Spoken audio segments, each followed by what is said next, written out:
Hello everyone, welcome to engineers वाला। मैं हूं यशवंत पवार। हम कर रहे हैं डीपीपी सॉल्यूशंस। ठीक है, कॉम्पैक्शन ऑफ सॉइल को आगे आगे कंटिन्यू करते हैं। ठीक है, एक और डीपीपी मैंने आप लोगों के लिए बनाई थी soil mechanics and foundation engineering के लिए। ठीक है, उसको हम देखते हैं फर्दर। देखो क्या है, the zero voids curve is non linear owing to. Zero voids curve जो आपके पास होता है, जो मैंने जीरो लाइन बताई थी, 0% वॉइड कर्व, ठीक है, या फिर 100% सैचुरेशन लाइन, वो आपके पास नॉन लीनियर क्यों होती है? Because the standard Proctor test of dry plotting as non linear curve. नहीं, ये तो गलत है। The soil being compacted with an odd number of blows. नहीं, the dry density at 100% saturation being a non-linear function of the void ratio. बिल्कुल ये correct आपका answer है कि जो गामा डी आपके पास होता है, जो गामा डी आपके पास होता है, वो देखो क्या होता है, that is basically ji gamma W upon 1 + ई। ठीक है, that is basic ji gamma W upon 1 + ई। तो ये आपके पास होता है। तो गामा डी और ई के बीच में आपका डायरेक्ट रिलेशन नहीं है। इसका मतलब है कि यहाँ पर जो आपका ग्राफ आएगा वो बेसिकली, जैसे मैंने आपको लाइन बताई थी, याद होगा आपको क्लास के अंदर भी इस तरह से याद होगा कि मैंने इस तरह से बताया था कि अगर मैं ऑप्टिमम्स को ज्वाइन कर लूँ ये कुछ तरीके से, ठीक है, ये ऑप्टिमम्स को ज्वाइन करूंगा तो यहाँ मेरे पास लाइन ऑफ ऑप्टिमस आ जाता है। और यहाँ पर आप देखोगे तो यहाँ बेसिकली लाइन बना के बताई थी डिग्री ऑफ सैचुरेशन के लिए, डिग्री ऑफ सैचुरेशन के लिए लाइन मैंने बना के बताई थी। लाइन जो होती है वो ज़्यादातर में हम स्ट्रेट लाइन बनाते हैं, बट कभी कभी इसके नॉन लीनियर कर्वेचर भी देखने को आपको मिलता है। क्लियर है? तो ये क्यों मिलता है? क्योंकि गामा डी और ई के अंदर डायरेक्ट रिलेशन नहीं है, इस वजह से इसको देखने को मिलता है गामा डी इस तरह से आपको। क्लियर? इस क्वेश्चन का आंसर क्या हो जाएगा सर? इस क्वेश्चन का आंसर हो जाएगा हमारे पास सी। कॉम्पैक्शन से रिलेटेड कोई भी आपकी प्रॉपर्टी होगी तो हमेशा उसको ध्यान रखना, उसका डायरेक्ट रिलेशन उसका गामा डी से ही होगा। उसका डायरेक्ट जो है वो आपका जो रिलेशन आएगा वो गामा डी के साथ ही होने वाला है। इस वजह से करेक्ट आंसर इसका गामा डी के साथ रिलेशन होगा। C will be the right answer. Next आ जाओ। For a given degree of compaction, graph between dry unit weight of the soil and the water content in the soil is known as. तो जो dry unit weight और water content of the soil है, this is water content, this is gamma D, this is dry unit wait. इसके पीछे graph को क्या बोलेंगे? Compaction curve बोलते हैं क्या? इसी को बोलते हैं कॉम्पैक्शन कर्व। मतलब या आप इसको बोल सकते हो moisture density. Moisture density because moisture content भी इसको बोला जाता है और ये डेंसिटी है, तो मॉइस्चर डेंसिटी कंटेंट आप इसको कह सकते हो। ठीक है, तो करेक्ट आंसर क्या हो जाएगा इसका? इसका करेक्ट आंसर हो जाएगा आपके पास B will be the right answer for this question. आगे आ जाओ नेक्स्ट पॉइंट पे। The line which shows the water content dry density relation for the compacted soil containing no air voids। अगर कोई एयर voids नहीं है आपके पास, मतलब क्या वो zero air void line show करती है। वो क्या शो करती है? That is your zero air void line. और जीरो एयर void लाइन की इक्वेशन भी आपको पता है कि मैं इसको ऐसे लिख सकता हूँ, G1 - NA जी गामा डब्ल्यू अपॉन 1 + WG। यहाँ पर अगर परसेंटेज एयर voids को, मतलब NA को आप जीरो कर देते हो तो यहाँ पर आपके पास ये जो फिर फर्दर इक्वेशन बनती है that is ji gamma W upon 1 + WG। इसको मैं बोलता हूँ, क्या बोलते हैं हम इसको? Zero air void line. इसको हम बोलेंगे zero air void line. Clear है? तो ये जीरो एयर वॉइड लाइन आ जाएगा, मतलब करेक्ट आंसर आ जाएगा आपके पास B will be the right answer. तो आंसर लिख सकते हो इसका आंसर आपके B will be the right answer for this question. आ जाओ नेक्स्ट पे। Optimum moisture content is obtain from hydrometer test. नहीं, हाइड्रोमीटर टेस्ट से तुम सेडिमेंटेशन एनालिसिस वगैरह करते हैं। स्टैंडर्ड प्रॉक्टर टेस्ट बिल्कुल सही है। तो स्टैंडर्ड प्रॉक्टर टेस्ट से ही आप ऑप्टिमम मॉइस्चर कंटेंट कैलकुलेट करते हो, क्योंकि यहीं से हम मैक्सिमम गामा डी भी कैलकुलेट करते हैं। क्योंकि यहीं से हम क्या कैलकुलेट करते हैं? Maximum gamma D. ठीक है, कंसोलिडेशन टेस्ट नहीं, ये तो बाद में देखेंगे इसको। ट्राइएक्सियल टेस्ट से शीयर स्ट्रेंथ निकाली जाती है, इसको भी बाद में हम देखेंगे। ठीक है, तो करेक्ट आंसर आपके पास आ जाएगा बी। नेक्स्ट आ जाओ। When the soil is tested using Proctor test the MDD मतलब maximum dry density and optimum moisture content using modified proctor test with respect to standard proctor test will be। इसका मतलब है कि MDD तो आपके पास क्या हो जाएगी? बढ़ जाएगी, higher MDD but lower MC आएगा, higher MDD but lower OMC। ठीक है, अगर मॉडिफाइड प्रॉक्टर टेस्ट मतलब ये है कि अगर आप कॉम्पैक्टिव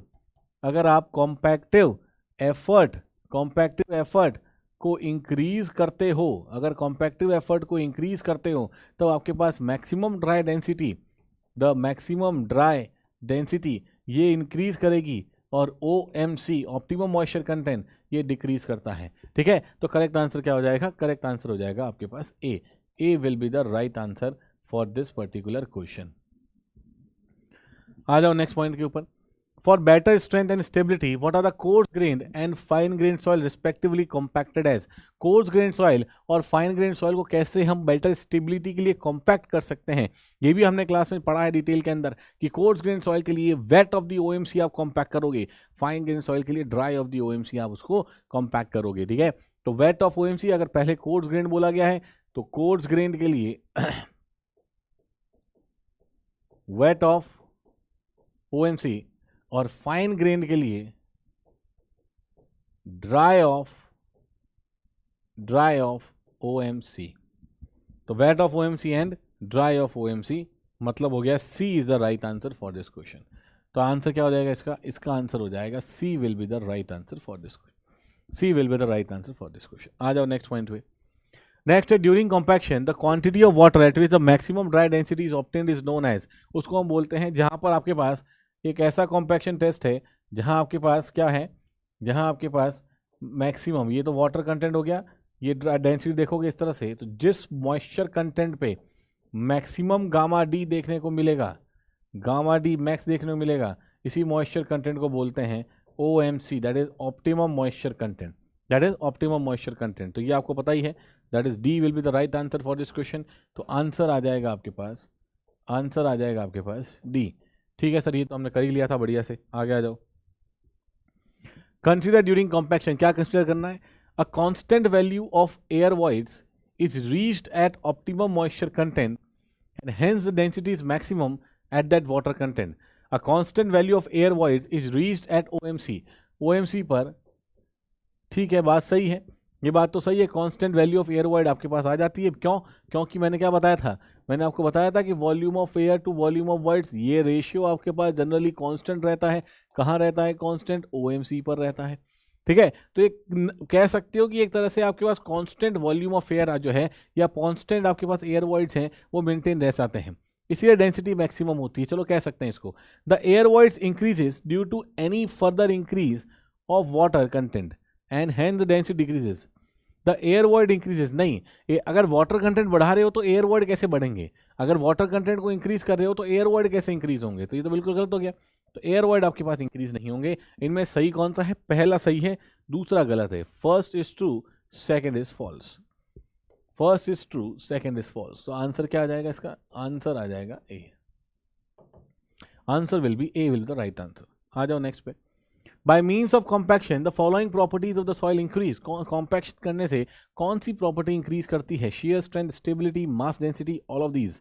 कौन सी प्रॉपर्टी जो है वो आपकी इंक्रीज करेगी अगर आपने क्या किया है, अगर आपके पास सॉइल का कॉम्पैक्शन हुआ है? तो सॉइल की मास डेंसिटी मतलब सॉइल की डेंसिटी इंक्रीज करेगी, शेयर स्ट्रेंथ, स्टेबिलिटी सब कुछ इंक्रीज करेगा।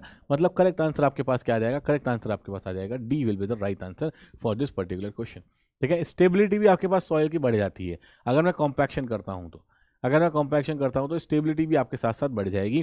तो करेक्ट आंसर इसका हो जाएगा D will be the right answer for this question, ठीक है। आ जाओ नेक्स्ट पे। चल देखो इस क्वेश्चन में देखते हैं आगे क्या है।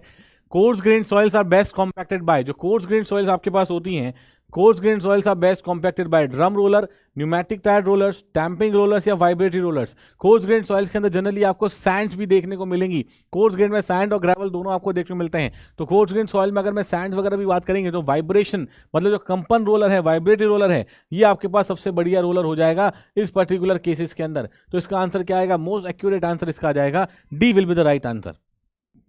आ जाओ नेक्स्ट पे। The basic action involve in sheep foot roller is, that is kneading. Kneading आपके पास बेसिक एक्शन है जो शिप फुट रोलर के अंदर हमें इंक्लूड करते हैं, बिकॉज वहां पर आपके पास क्या है, वहां पर आपके पास इस तरह के प्रोजेक्शंस होते हैं शीप फुट लाइक, मतलब ये कह सकते हो आप शीप फुट लाइक प्रोजेक्शन, ठीक है। शीप फुट लाइक प्रोजेक्शन आपके पास होते हैं, इस वजह से निडिंग एक्शन आप वहां पर देख सकते हो। आगे आ जाओ। The degree of compaction for sand is usually defined in the terms of relative density, standard Proctor test, modified या nuclear density. Degree of compaction of sand is usually defined in terms of, किसके term में use करते हैं? Usually आप इसको देख सकते हो relative density, standard Proctor test, modified Proctor test या न्यूक्लियर डेंसिटी मीटर, ठीक है। डिग्री ऑफ कॉम्पैक्शन आप किसके रेस्पेक्ट में देख सकते हो? डिग्री ऑफ कॉम्पैक्शन आप देख सकते हो with respect to your standard Proctor test, ठीक है।